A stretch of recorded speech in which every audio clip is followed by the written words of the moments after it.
Greetings to you from beautiful Phoenix, Arizona. This is Tony E. Denton coming to you from my office. Let's take a look at Acts chapter 1, verses 9 through 11. But I have two initial essentials that I want to share with you before we start getting into the passage. Number one, the things I'm going to share with you are founded upon the assumption of a consensus that this passage must refer either to Christ's AD 70 coming or to a yet future coming. Otherwise, what I'm going to say will likely just be a waste of time to you for your consideration. And number two, since the study of biblical end times or eschatology revolves around nature and timing, it's vital for Bible students to agree, as hermeneutical principles teach, that that which is the clearest and or most simplistic, in this case time statements, must dictate the interpretation of the obscure and or more complex. In this case, whether the coming of the Lord was physical or spiritual in nature.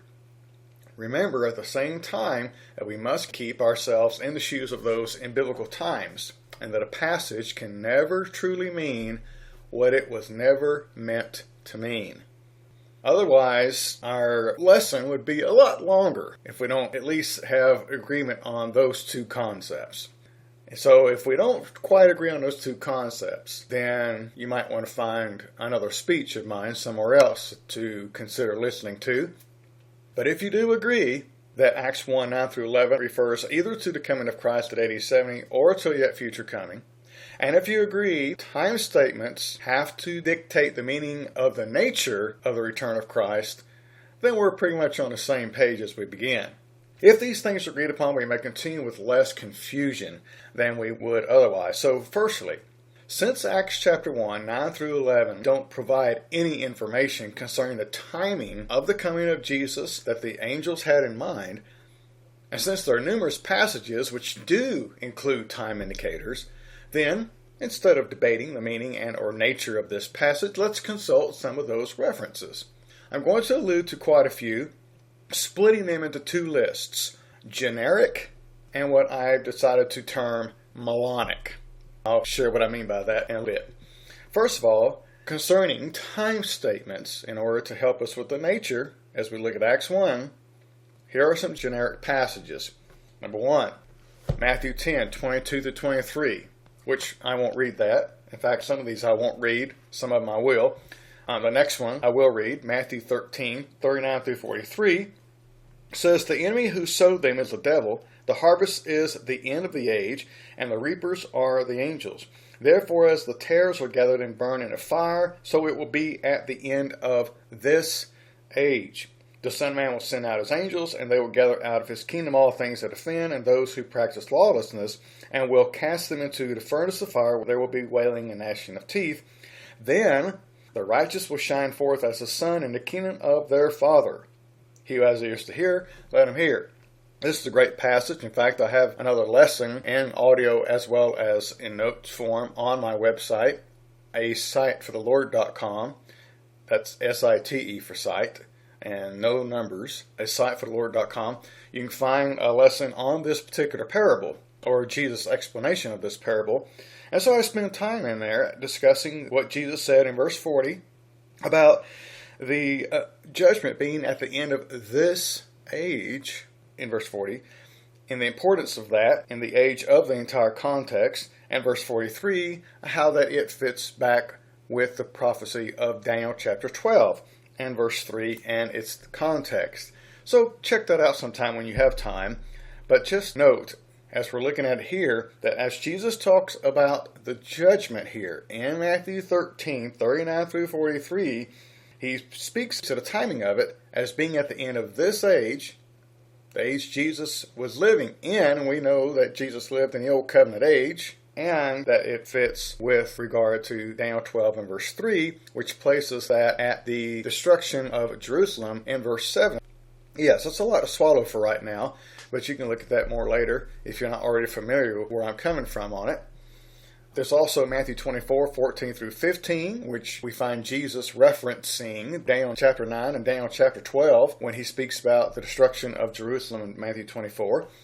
In Matthew 24:30 and 31, we find a reference to Daniel 7:13 and 21, and then Matthew 24 verse 34, where Jesus said that all these things must be accomplished by the end of this age, or in this generation.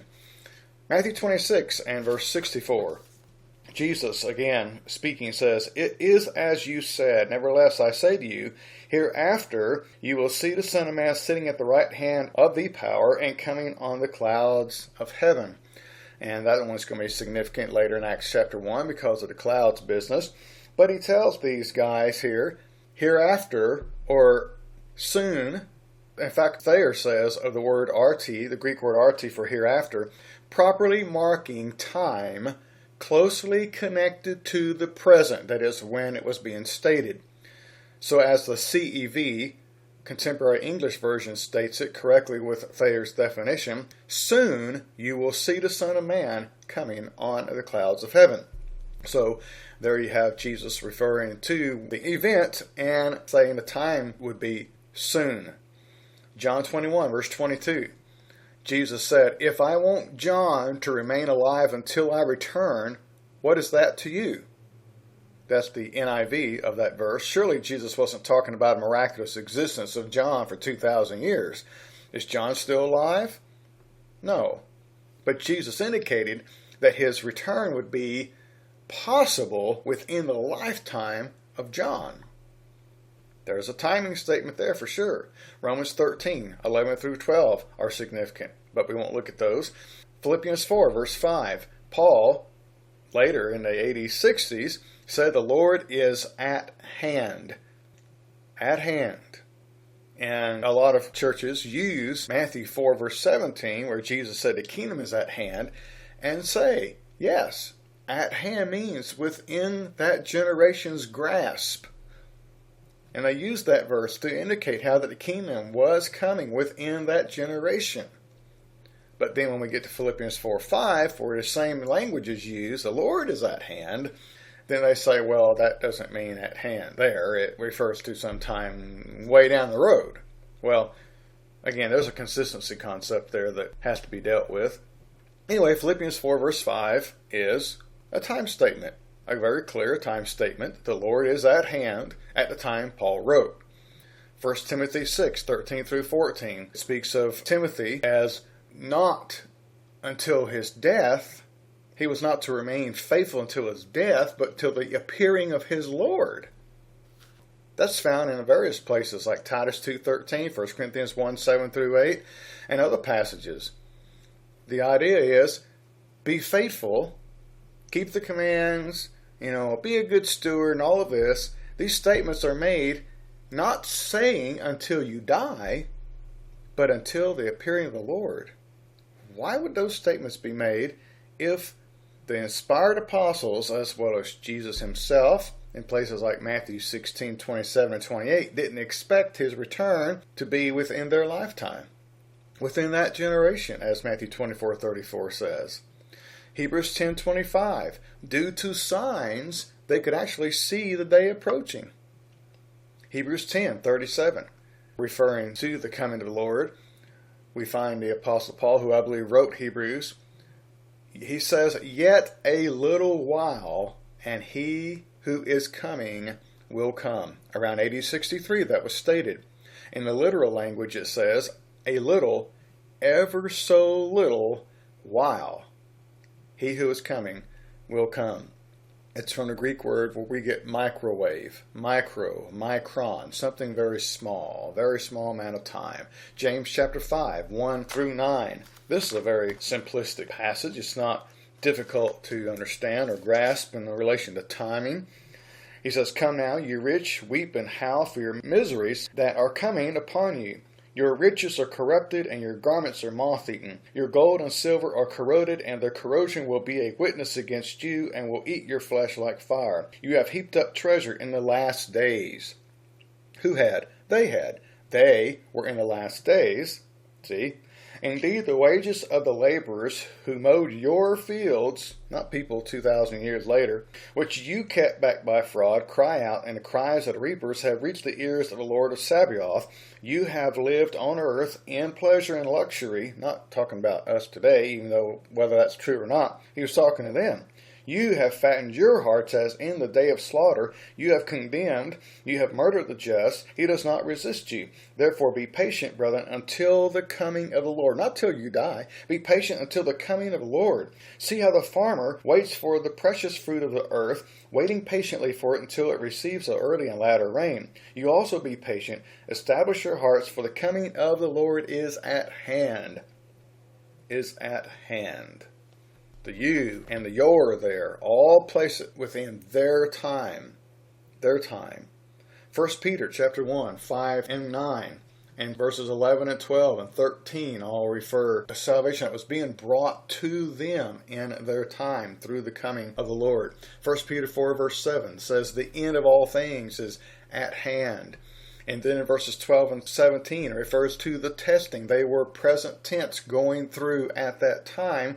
And then in verse 17 he says that the judgment has come upon them.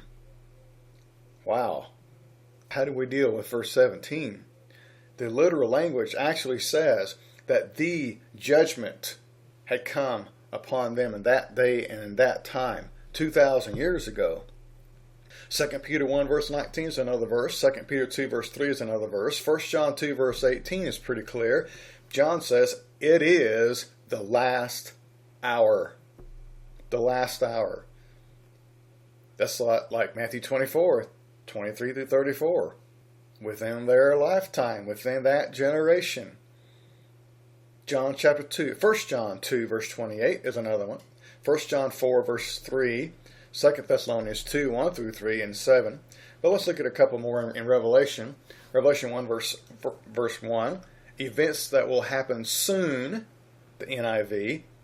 Revelation 1 verse 3, the time is almost here, the CEV. Revelation 2:25, hold fast what you have till I come. Not until you die, but till I come, Jesus said. Revelation 3:11, 22:7, 12 and 20, I am coming soon. Revelation 11:18, the time has come. Revelation 14:7, a time has come for God to judge. Revelation 22 verse 6, it must happen right away. Revelation 22 verse 10, these things will happen soon. Soon. Okay, so those passages we just dealt with in the last 10 minutes or so are generic passages dealing with the timing of the Lord's return. And those are simple, clear, straightforward. All of them match the timing of something that would occur within their generation. Those are generic passages. Well, there's a couple other ones I'd like to pinpoint before we move on into Acts, and those are the melonic passages. And by melonic, I mean the Greek word melo. It comes from the Greek word melo, which means to be about to do something. The certainty of what is about to take place, according to W. Vine. Again, one more time, melo, the Greek word, according to Vine, means to be about to do something, the certainty of what is about to take place. Thayer said is to be about to do anything on the point or the verge of. The McReynolds Interlinear translates the Greek word melo as about to, all 109 times in the New Testament. So, with that in mind, think about Matthew 16, 27, 28 that I just kind of referred to quickly earlier. It has there, the Son of Man, it's Jesus speaking now about himself, the Son of Man is about to come in the glory of his Father with his angels. In fact, I say to you, there are some standing here who shall not taste death till they see the Son of Man coming in his kingdom. Wow. About to, Jesus to that generation tells them, I am about to come in the glory of the Father with his angels. It's a judgment. In the judgment. And then he says in verse 28, in fact, some of you who are standing here will still be alive when this happens. So the imminence conveyed in the Greek term melo in verse 27 corresponds perfectly to the idea of a generation in verse 28. You also find it in Acts 13:31, also Acts 24:15 and 25. Also in Romans 4:23 and 24, which I'll read here quickly. Romans 4:23 and 24. It was not written for his sake alone that it was imputed to him, but also for us. Righteousness shall be imputed to us who believe in him who raised up Jesus our Lord from the dead. Now think about that a moment. These are Christians. This was written in the mid-1850s. Okay? People who have been Christians for a while, and Paul told them, he said, it shall be, that is, righteousness shall be. The word shall be is melo, which means about to be, and you can look it up in McReynolds and Lanier, for example. It is translated that way in the original Greek. It is about to be imputed to us who believe in him. What? They were already Christians, but yet righteousness had not yet been imputed. The same thing is taught in Galatians 5 and verse 5, where Paul spoke there about this idea of righteousness. He says, we through the Spirit eagerly wait for the hope of righteousness by faith. They're Christians already. The point is, that's a subject I'd like to get into, this righteousness being put off at the time they were already Christians, but that's another lesson in itself. Just mainly for these two verses, I'm just indicating in Romans 4 that righteousness was about to be imputed. That generation was about to get it. They didn't have it yet, but they were about to get it. Colossians 2:16 and 17, a shadow of things about to come. 1 Timothy 4 verse 8, having a promise of a life that is about to come. 1 Timothy 6:19, storing up a good foundation for the things that are about to come.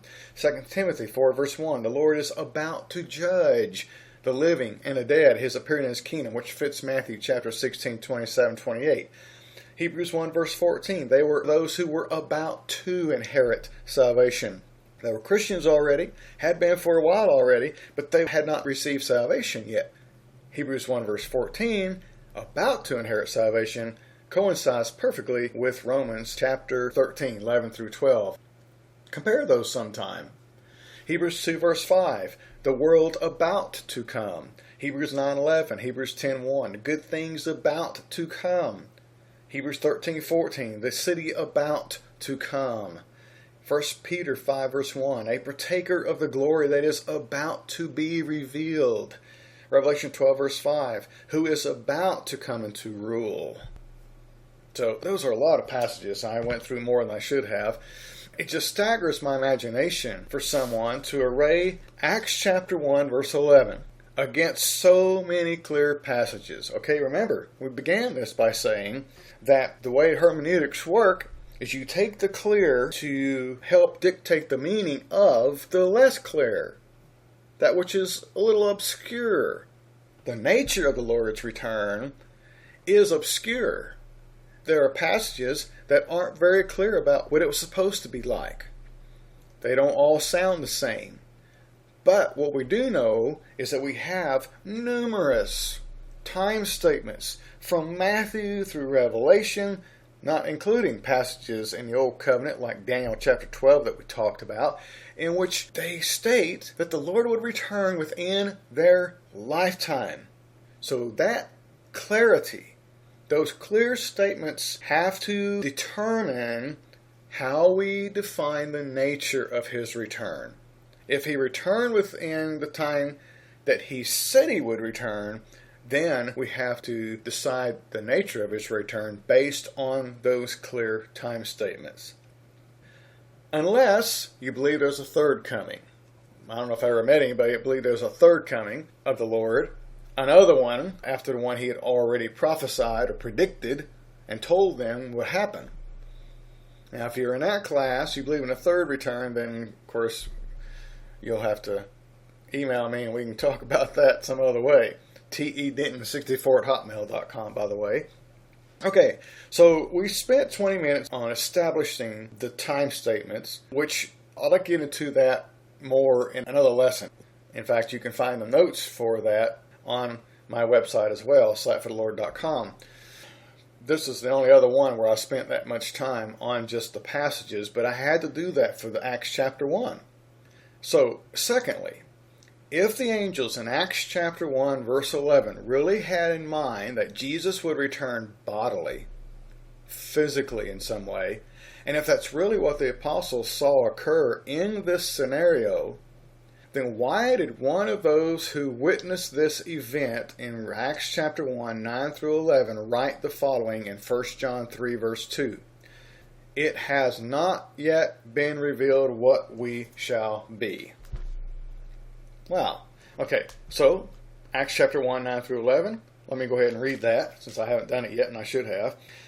When he had spoken these things, while they watched, he was taken up, and a cloud received him out of their sight. And while they looked steadfastly toward heaven as he went up, behold, two men stood by them in white apparel, who also said, Men of Galilee, why do you stand gazing up into heaven? This same Jesus, who is taken up from you into heaven, will so come in like manner as you saw him go into heaven. And then we turn around and read 1 John 3 verse 2. John was in the audience that day in Acts chapter 1. But yet in 1 John, he said it has not yet been revealed what we shall be.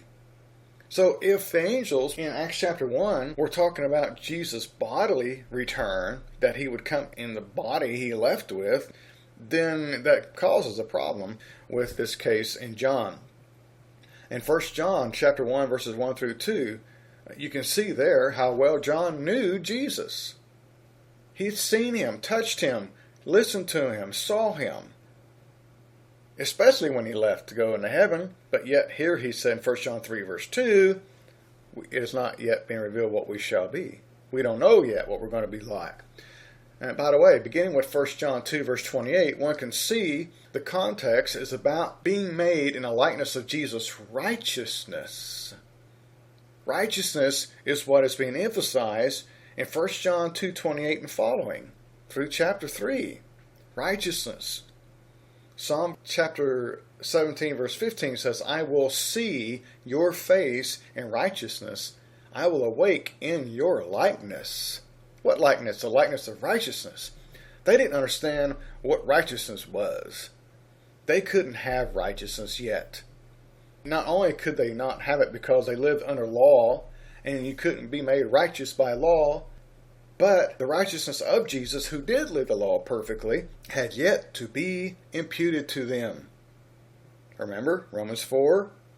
So in 1 John, the righteousness, it had not yet been imputed. So it had not been revealed what they would be like. Anyway, that's also a lesson in itself, one that I'm actually working on at the present time. Thirdly, since Acts chapter 1, 9 through 11, provide us with no information about the body of Jesus at this occasion, then, if the phrase in like manner in verse 11 that futurists emphasize really proves that Jesus would return bodily, the maxim that what proves too much actually proves nothing at all comes to mind. Why? Because not only does this passage say nothing to describe Jesus' body, but it also says nothing about his leaving in view of every eye in the world, as futurists say will occur when he returns, or about his leaving with a host of angels, as futurists say will occur when he returns, or about his leaving with flaming fire, as futurists say will occur when he returns, or about his leaving with the shout of the archangel, as futurists say will occur when he returns, or about his leaving with a global trumpet blast, as futurists say will occur when he returns. Interesting, huh? None of those things are found in Acts chapter 1. So whereas Jesus would come with pomp and circumstance, he left with little or no pomp and circumstance, according to the way people think now, according to tradition, and that just doesn't seem to fit the in like manner hypothesis of futurists. Besides, the Greek term tropos for the phrase in like manner in verse 11 is used in other places in such a way to demonstrate that it actually does not necessitate exact equivalence. In 2 Timothy 3 verse 8, Paul wrote about those who resisted the truth as the magicians of Pharaoh. Surely we don't believe that these men were expressing resistance to truth by creating serpents from sticks or turning water into blood, so tropos can be used figuratively. In Matthew 23, verse 37, Jesus said to Jerusalem, How often I wanted to gather your children together as a hen gathers her chicks under her wings. Same word, tropos. Surely we don't believe that Jesus wanted to place the Israelites under a set of literal wings that are attached to him. So again, tropos can be used metaphorically to tangibly depict something abstract. Very closely related to this. And fourthly, the original term for so in the phrase will so come is from hutos, which, like the phrase in like manner, does not necessitate an exact equivalence. In Matthew 6 verse 9, Jesus said to pray in this manner, Our Father in heaven, hallowed be your name.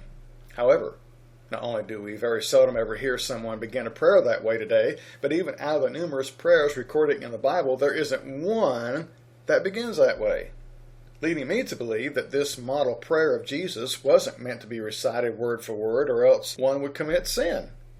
Rather, it was provided as a mere guide, meaning that hutos doesn't demand exactness. Matthew 18:35. After Jesus talked about a man being delivered to torturers until he paid his debt, he said, So my heavenly Father will also do to each of you if you don't forgive your brother. Surely we don't believe that in the judgment the Father would turn folks over to torturers until his debt is paid, especially since man's debt to God cannot be paid, leading me to believe that this tangible physical illustration was used to teach an abstract spiritual lesson with the word hutos. Now, related to how the phrases will so come, hutos, and in like manner, tropos, can and are often used in the context of a physical illustration of a spiritual fact or event, it seems to me, especially when other similar passages are taken into consideration, that what the angels meant for the disciples to understand by this event, or rather what they meant for them to remember by this event, were the prophecies of the prophets and Jesus himself in Matthew 24 concerning his consummation of the age coming. Old covenant age, that is. Think about this.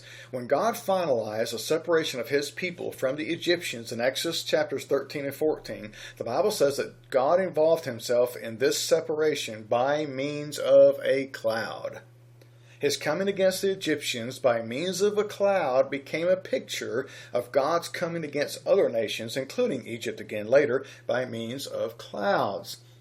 Likewise, the Acts chapter 1 verse 11 event was a picture of what Jesus had previously told them about in what we usually refer to as the Olivet Discourse in Luke 21, namely that they would see him coming in or on a cloud with power and great glory, a statement that we agree is an allusion to Jesus coming in AD 70 against Jerusalem, verse 27. For immediately after he said that, he went on to state that that event would occur within the lifetime of those present, verse 32. Which of course fits Matthew 16, 27, and 28. So we have the cloud business there. The antecedent for the phrase, in like manner as he left, in Acts 1 verse 11, is properly his leaving out of their sight. The out of their sight phrase is the antecedent for in like manner. In other words, as he left in an invisible fashion, his return would be in an invisible fashion. Corresponding well to Luke 17, 20 through 24, by the way. Furthermore, speaking of Old Testament type and antitype, as Yahweh, or deity, represented his Shekinah, that is, Hebrew for presence, on the mercy seat in the most holy place by a cloud, Leviticus 16:2, so Yeshua, deity, ascended to his Father's right hand and to the mercy seat in heaven, to offer his blood for mankind, Hebrews 9:24, in order that he may then reappear with salvation completed, Hebrews 9:28. Great, isn't it? The cloud business is what's being emphasized. The cloud hid him. The cloud hid Yahweh. The cloud hid Yeshua. In that way, he would return. He'd return invisibly. He wouldn't be seen. Again, matching Luke 17, 20 through 24. Besides all of that, and lastly, speaking of the prophets, it seems that every scholar and Bible reference refers to Daniel 7:13 in connection with Acts 1 verse 11.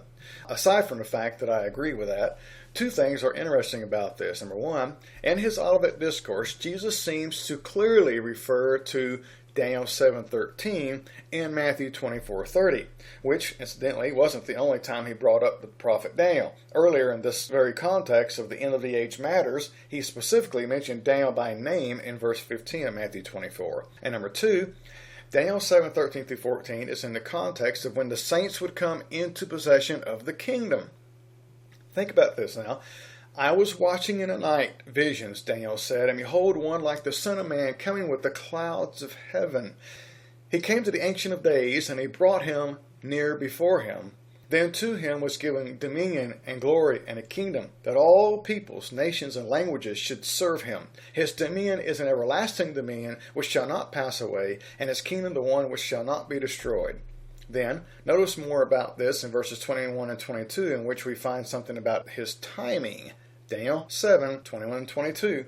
I was watching, and the same horn was making war against the saints, I believe that would be Judaism, and prevailing against them until the Ancient of Days came, and judgment was made in favor of the saints of the Most High, the remnant of Israel who accepted the Lord, and the time came for the saints to possess the kingdom.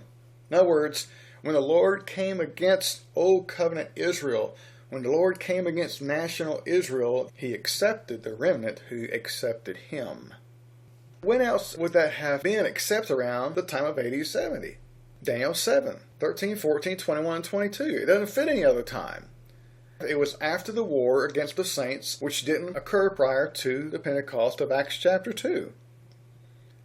Not only Daniel 7, but I'm sure that the prophet Zechariah also comes to mind, or came to the minds of these first century Jews in Acts chapter 1. Zechariah 12, 10 through 14 is a reference which comes up in regard to Acts 1:11, as well as Revelation 1:7, nearly as often as Daniel chapter 7 does. Interestingly, both prophecies clearly point toward the events surrounding the demise of Judaism and the rise of Christianity in the first century. So just check out Zechariah 14, 1 through 5, as well as all of Zechariah for that context.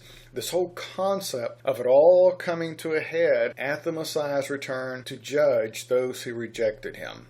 So Daniel 7, Zechariah 12, and Zechariah 14, which clarifies it's all about the destruction of Jerusalem, not about some future end-time destruction of the entire planet.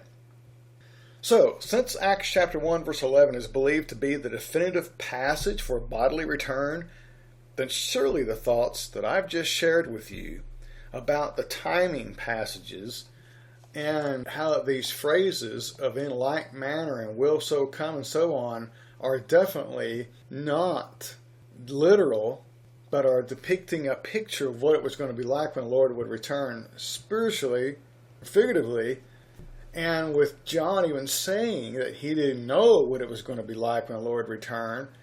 This should all give us at least desire to review and reconsider all the futurist teachings concerning the Lord's return that we've ever heard and ever thought about.